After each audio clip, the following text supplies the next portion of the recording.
Small Scale. Written by Twinkletail. Chapter 10. Small Scale was so happy.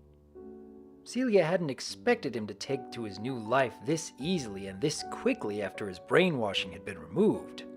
She'd been positive that there would be some bit of confusion at first, some period of having to gently work him through the fact that his entire life was spent living a lie.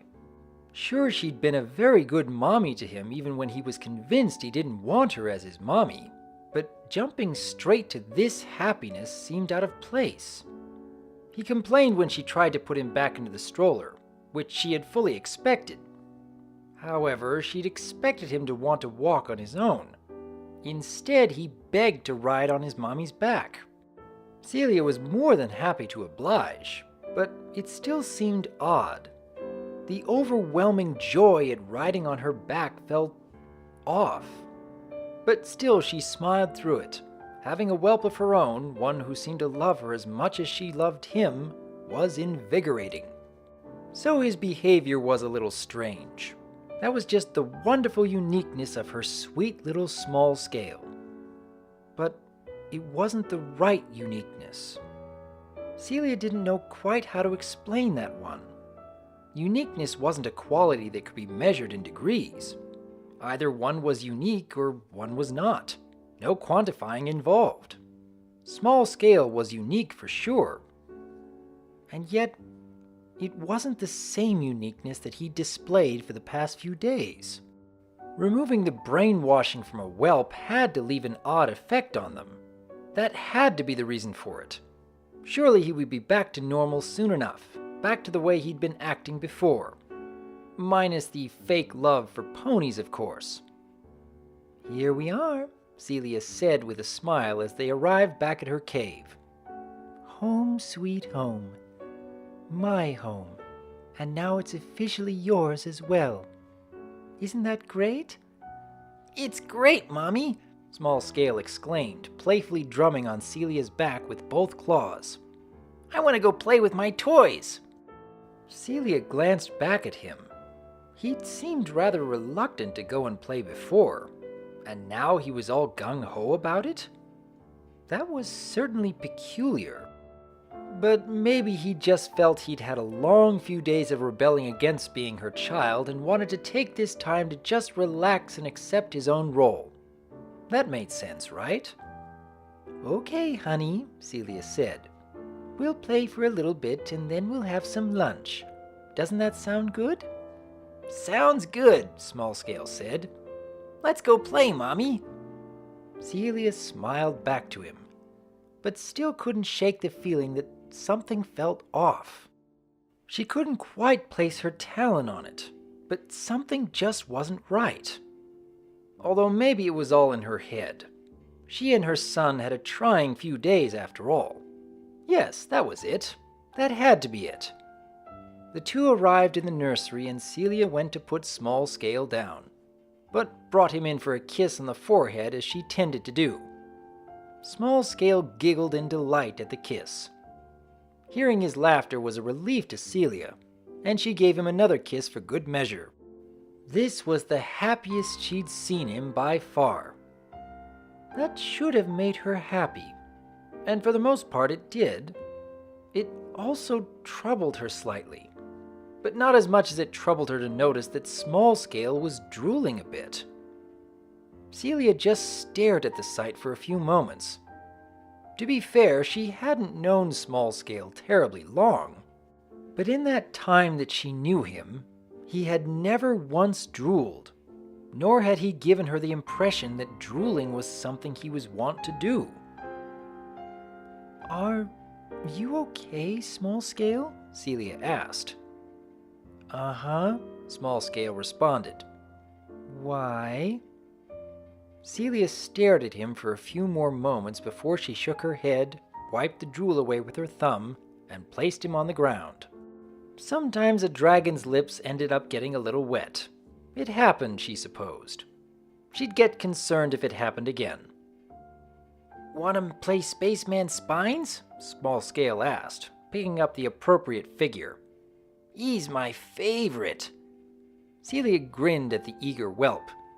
She'd only just introduced him to Spaceman Spines the other night, and he was already his favorite. Part of her found that adorable, but a small part of her also found that a bit odd. He barely seemed to pay any attention when she was reading him that bedtime story on their first night together. She supposed it was entirely possible that he'd already chosen Spaceman Spines as his favorite naturally, but that feeling of something being off was impossible to shake. So she didn't shake it. She simply did her best to squirrel it away and focus on playing with her new son. "Maybe we could get my friend over here later," Celia suggested as she held Meteor Mash, Spaceman Spine's arch-nemesis, up and shook him threateningly. "She's got a whelp just your age. I'm sure she'll be happy to have a new playmate." "She?" Small Scale asked, twisting his face in annoyance. "Girls are yucky." Celia wasn't quite sure what to think of that statement. She'd never thought of him asking what gender he preferred, nor had she any reason to. It never came up organically, and she didn't want to think of her little boy dating yet anyway. He had mentioned a few things about some of the ponies who had held him captive, though. From the sound of those stories, it certainly sounded as though he liked girls a fair amount. "Well, Mommy is a girl," Celia said, trying to focus. "Do you think Mommy is yucky?" "No way," Small Scale said. "You're really pretty and the best mommy ever." Celia was caught between joy at hearing such sweet words from Small Scale and confusion at how weird it sounded coming from him. She was getting to the point where the bits of concern were adding up and becoming harder and harder to ignore. Maybe it was just because he'd been through a lot, but Small Scale certainly seemed to be acting different. She took a deep breath.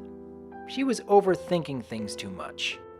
Now that Small Scale was free of his brainwashing, he must have just been happy to have a mother. And his odd behavior must have just been an after effect of a big mental change thanks to the potion. That had to be it. At least he wasn't displaying any major mental problems. He was just being surprisingly affectionate and more immature than before. Easily symptoms of wooziness? Adjusting? Thank you, sweetie, Celia said, her tone uncertain. Then she smirked a bit, remembering some of the stories about his pony captors that she'd politely sat through. Sorry, I'll try to avoid using that name. Why? Small Scale asked. Celia stopped in her tracks, dropping the Meteor Mash figure she'd been holding. That was not the kind of response she'd been expecting. Small Scale had been sharing rather pleasant memories about his friend Sweetie Belle, so much so that, had she not known he was brainwashed, she would have believed them completely. Maybe he just hadn't heard her properly. I called you Sweetie, Celia said. I won't do it again. You don't think I'm a sweetie? Small Scale asked, pouting a bit. What? No, Celia answered quickly. The pout only became poutier. I mean, yes. Yes, I do think you're a sweetie. But I know that you knew a pony named Sweetie, and I didn't want to remind you of her or the other ponies. Blah, Small Scale said, sticking his tongue out. Ponies are mean. If I knew a pony named Sweetie, I bet she wouldn't be a sweetie at all. Celia couldn't even find words for what she was feeling right now. She was almost entirely positive she'd remembered the name correctly. Sweetie Belle was not a name that was easily forgotten, but there was always a chance that she'd mixed up the name. Maybe she'd try another one. What about a pony named Applebloom? Celia asked. You were talking about how you helped her do her homework and she thanked you with a kiss, remember? Ew, Small Scale cringed. I'd never kiss a pony. Celia took a breath. She knew for a fact that she'd remembered that name and story correctly. Small Scale had blushed quite a bit when he accidentally revealed that. And even though she'd felt a bit bothered by the fact that one of his captors had allegedly gone and kissed him, she still found it quite cute how embarrassed he'd been about it. Either Small Scale was doing a very good job of denying the story, or something was seriously wrong here. But maybe he was just strongly denying having told her that story about the kiss. Clearly it was an embarrassing story for him, and denial was a real possibility. Or he'd forgotten that he told her, maybe? Either way, she decided to go a different route. Of course not, Celia said, eyeing Small Scale carefully. That would be terrible, wouldn't it? Really gross, Small Scale exclaimed, making a face. Why would you say I did that, Mommy? Just playing with you, honey, Celia lied. She took a breath. Do you by chance remember Rarity? He had to remember Rarity. Every other story he told her about his captors involved a pony named Rarity. Is Rarity a dragon? Small Scale asked. That name sounds pretty. Celia's jaw dropped. She stared worriedly at the confused baby dragon in front of her. Why do you look so upset, Mommy? Small Scale asked. Celia stammered, looking like she'd seen a ghost. I was just thinking of something that Twilight Sparkle said. Who's that? Small Scale asked. Celia felt ill. Terribly, mind-numbingly ill. There was absolutely no room left for denial. Something was clearly wrong here. Aren't you going to play Spaceman Spines, Mommy? Small Scale asked, waving his figure in the air.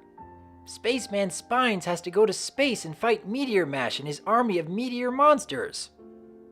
We'll play later, honey, Celia said. She stood up, the head rush nearly causing her to fall right back over.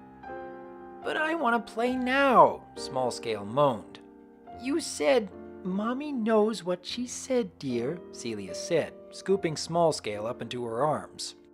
But we have to go see the shaman right now. But, Small Scale began. Right now, Celia repeated. She was beginning to sweat as she made her way out of the nursery, clutching Small Scale close to her. She heard him begin to sniffle, and that only made things worse. The winding corridors of her home, corridors which she knew like the back of her claw, felt constrictive and labyrinthian as she made her way towards its exit.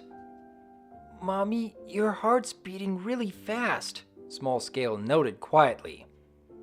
Don't worry, darling, Celia said, failing to take her own advice. We just have to get you to the shaman and everything will be just... Stop! Celia stopped in her tracks as she heard an amplified voice bellow from in front of her. She looked around in confusion, wondering if she was hallucinating.